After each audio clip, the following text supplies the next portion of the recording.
questão da descaracterização, ela se tornou mandatória pelo fato de que muitas barragens têm uma instabilidade potencial que pode trazer risco para as áreas de jusante e para áreas circundantes da barragem. Essas situações ocorrem com mais frequência nas barragens alteadas pelo método de montante, que hoje estão proibidas por lei estadual e lei federal. Então não se pode mais construir as barragens com alteamento para montante. E como existe esse risco, então todas aquelas já existentes que são alteadas por montante, é obrigatório descaracterizá-las. O que significa descaracterizar? É descaracterizar como barragem. Você não pode, nessas barragens que trazem risco, ter uma estrutura que esteja fazendo um barramento da água a montante dela. Então ela precisa ser descaracterizada, o que significa tirar a água e tirar o setor que foi alteado por montante.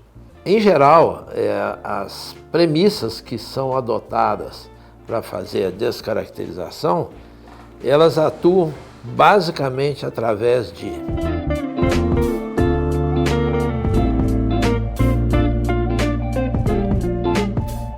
primeiro, o reforço da estabilidade dos taludes da barragem, que é um dos fatores de risco, o escorregamento do talude de jusante da barragem. Então isso é feito normalmente através de implantação de bermas de equilíbrio ou de abaixamento da superfície freática, etc. Tem múltiplas soluções para aumentar a estabilidade da barragem.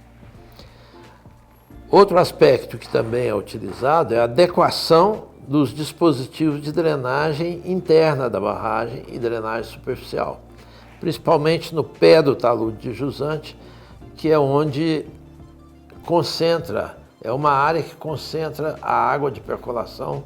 Você então precisa atuar sobre o dispositivo de drenagem interna. Também a adequação dos dispositivos de drenagem superficial, porque uma barragem que é, por exemplo, alteada por montante, se ela acumula água no reservatório, ela fica mais insegura ainda. O risco de ruptura dela aumenta. Então você atua sobre os dispositivos de drenagem para ela não acumular mais água, de modo que aí você tem um ganho no coeficiente de segurança e na estabilidade da barragem. A eliminação dos riscos de erosão interna, por exemplo, tem barragem que a percolação de água nas cotas mais inferiores, ela tende a erodir as partículas que estão dentro do maciço e ter o fenômeno chamado de piping, que na verdade quer dizer erosão interna das partículas, principalmente dos rejeitos arenosos. No quadrilátero ferrífero, os rejeitos de beneficiamento de minério de itabirito, eles têm muita areia, então eles são muito susceptíveis à erosão interna. Então você tem que atuar sobre os dispositivos de drenagem interna para não permitir a erosão interna através da implantação de filtros e transições em locais estrategicamente estudados para reter os materiais arenosos quando forem erodidos. Nas áreas de jusante, principalmente no pé do talude de jusante, você deve ter ações que reduzam as poropressões. As poropressões podem instabilizar a barragem e até mesmo gerar o fenômeno da liquefação. Então você tem que atuar através do rebaixamento da linha freática e dos dispositivos de saída com filtros adequados.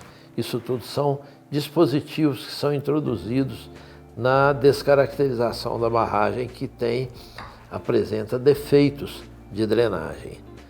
No caso de barragem como maciço com potencial de liquefação, esse potencial de liquefação é um risco muito grande, principalmente no período de chuva, quando o nível d'água se eleva mais, porque a chuva infiltra dentro do maciço da barragem, portanto o potencial de liquefação fica mais arriscado para a barragem. Então é preciso atuar sobre os efeitos das ações de drenagem interna adequada e reforço da estabilidade através do reforço nos taludes, com bermas de equilíbrio, abrandamentos dos taludes e etc.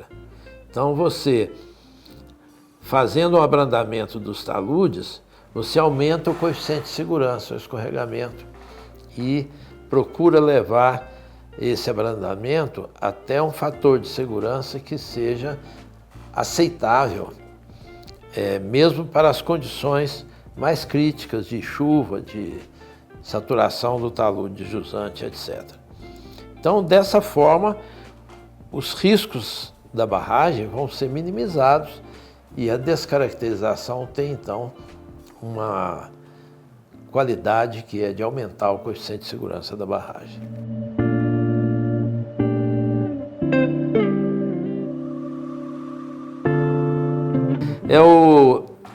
Uma das coisas que auxilia muito nisso é estudar as rupturas, as causas das rupturas, para tentar bloquear que essas causas ocorram nas barragens novas.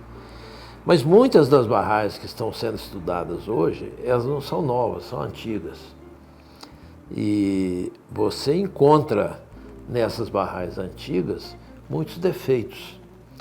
O principal deles é a deficiência de investigação geológica e geotécnica. Então, um dos princípios para você evitar novos rompimentos é basear o projeto numa investigação geológica e geotécnica cuidadosa. O principal da investigação geológica e geotécnica é ela permitir que você tenha um bom conhecimento do comportamento dos materiais de construção que vão servir para construir a barragem e os materiais de fundação que vão suportar todos os esforços introduzidos pela barragem, pelos rejeitos e pela água que vai percolar através da barragem. Então, as decisões de projeto vão ser tomadas sobre uma base de dados muito mais sólida, muito mais consistente. E você deve, então, ter uma decisão de projetar uma estrutura também com menor risco. Por exemplo, você não evita colocar uma geometria que satura próximo do talude jusante. Você deve fazer a saturação o mais a montante possível. Isso é uma decisão de projeto que é favorável à redução de riscos. O sistema de controle de construção também é um sistema que deve ser levado muito a sério para que você coloque os materiais de acordo com o que foi previsto no projeto. Você tem a especificação de construção, o controle de construção deve ser muito bem feito, controlando se os materiais são os materiais previstos, se eles estão sendo colocados nas condições de projeto, e tudo isso deve ser muito bem registrado com os relatórios de construção, com os documentos como construído, que é um conjunto valioso de documentos ao longo da operação na vida útil da barragem.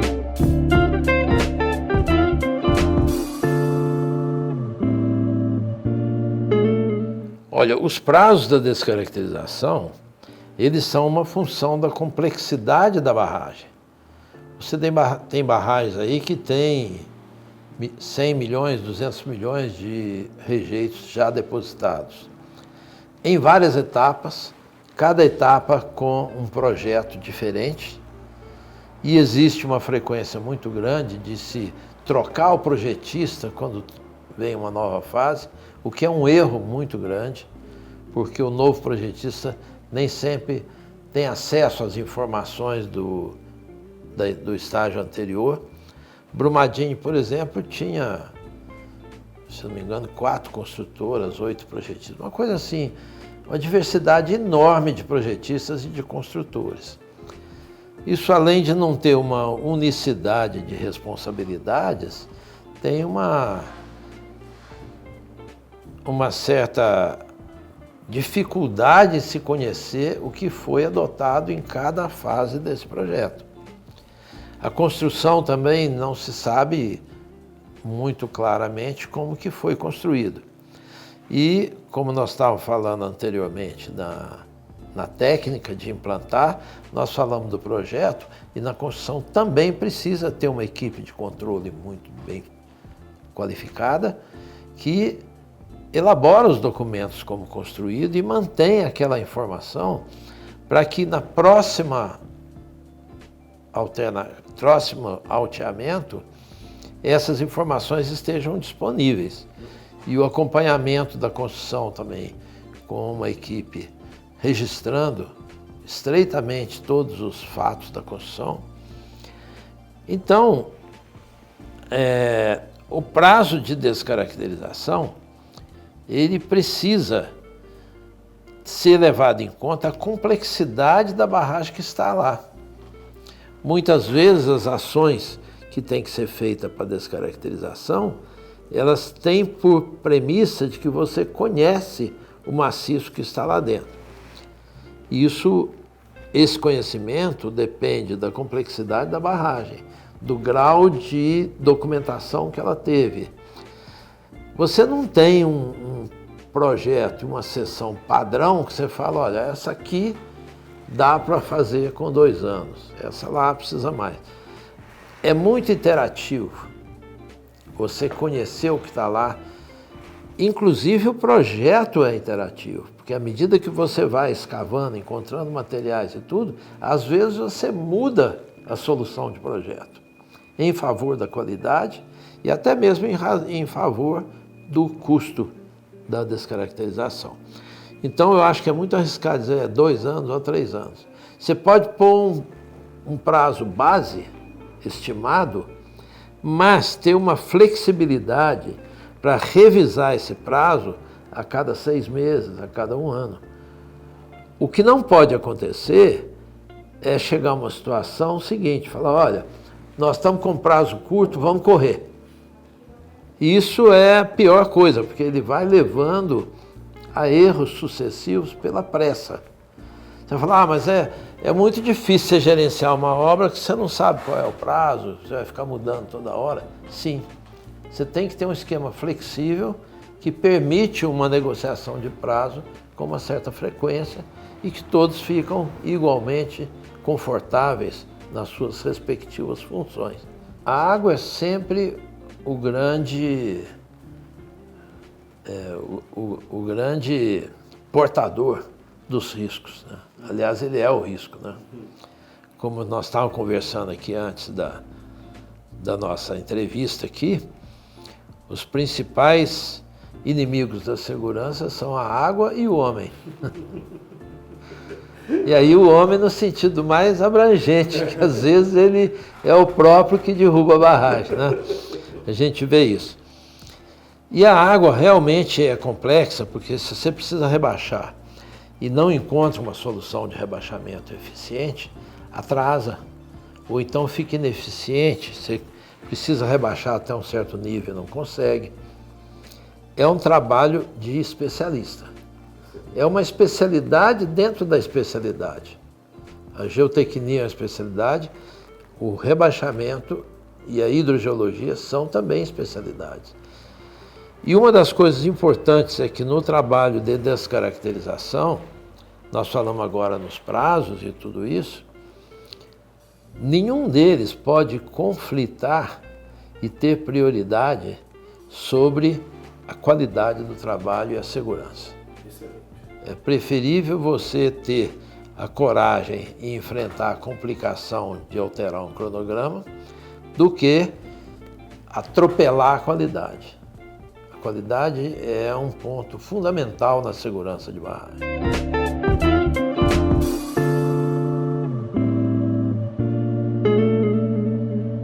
Todos esses aprimoramentos de legislação, de regulamentação, todos eles têm um objetivo implícito de trazer mais benefício à população que vive no entorno das das minas e também dos próprios mineradores que estão ali operando as minas.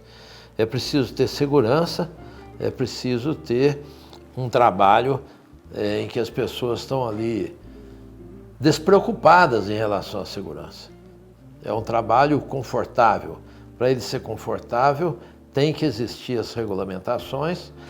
A regulamentação pode até desagradar na parte de custo e de prazo, mas ela é indispensável. Dentro da segurança das barragens, fazendo um estudo retroativo de tudo que aconteceu com segurança de barragens, você nota que o método tradicional de bombear a lama atrás de uma barragem, a montante de uma barragem, ela forma um volume muito grande que qualquer problema que tenha na barragem e uma eventual ruptura, aquilo é um fluxo para jusante, extremamente perigoso, potencial de dano muito grande. Então a água é um elemento instabilizador. Em 1992, nós fizemos uma experiência na mineração Rio do Norte, em que a lama do beneficiamento de bauxita, ela tem um teor de umidade muito elevado. Nós então fizemos experiências de adensar mais essa lama e depois desenvolver um método de depositar em camadas para que a evaporação proveniente da irradiação solar faz com que essa lama ela resseca, enrijece e você então pode colocar uma camada em cima da outra, praticamente empilhando as camadas ressecadas pela evaporação.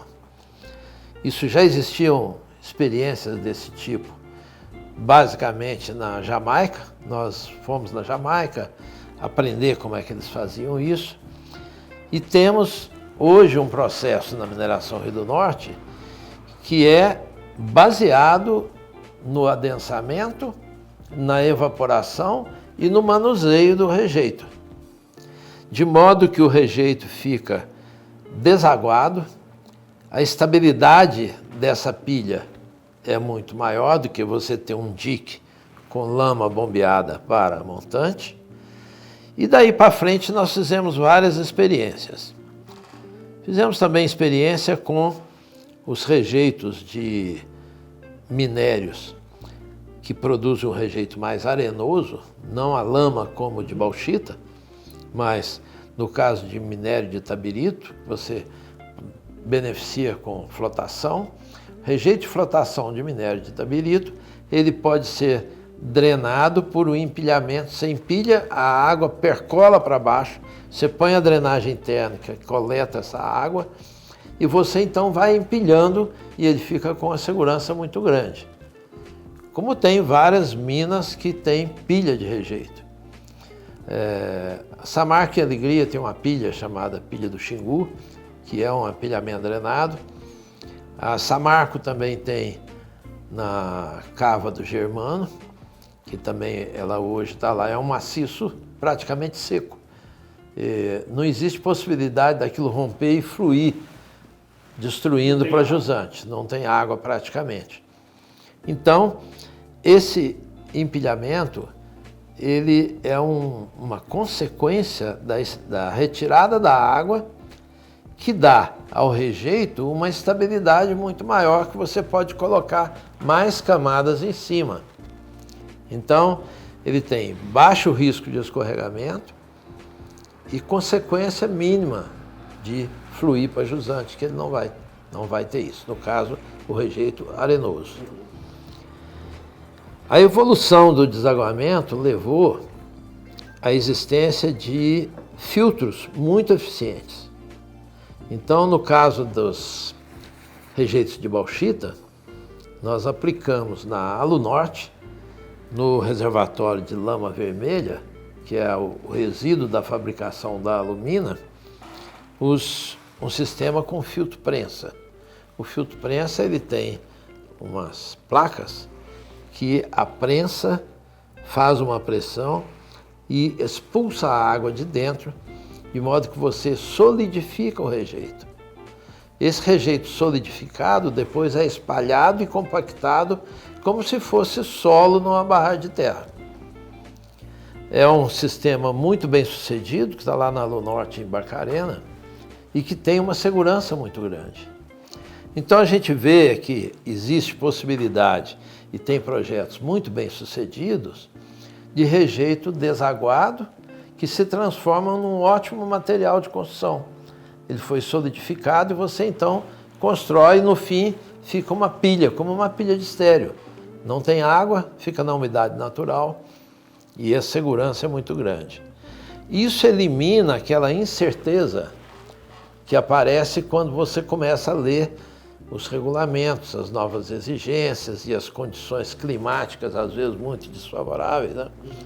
Lá na Alunorte, nós temos lá um clima muito difícil, porque tem períodos do ano que tem chuvas muito intensas. Chove quase todo dia e o dia inteiro. Então você precisa ter um processo de tratamento do rejeito que permite fazer uma pilha. Então isso tem nos rejeitos finos os filtros tipo prensa ou mesmo filtro de vácuo. No caso de rejeitos arenosos, a drenagem do rejeito através de um sistema de drenagem interna eficiente, né? Aqui nos casos de empilhamento da cava do Germano, tem um grande tapete drenante embaixo, cheio de brita. A água desce e escoa através desses drenos. Agora é importante que esse dique de partida ele seja também drenante, né? Para que não acumule água atrás. Não, ele tem que ser, e ele tem um tapete drenante muito robusto, que toda a água que chega lá, ela escoa.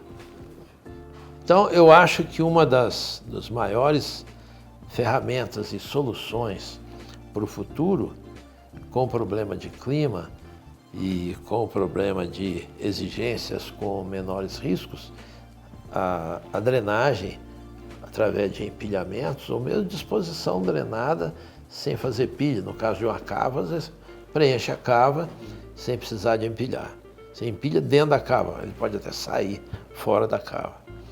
Então isso é a solução para os problemas, é sempre nova tecnologia. O projetista de barragem e o minerador tem que estar sempre aberto às soluções tecnológicas que aparecem e inovam nos procedimentos. Então, aquele engenheiro de rejeitos que só sabe fazer barragem e bombear a lama para trás da barragem, esse pode aposentar, que ele vai cada vez ter menos utilidade, tá certo? Tem que estudar sempre, né? Estudar, experimentar, monitorar e estudar o resultado. Esse é o caminho, né?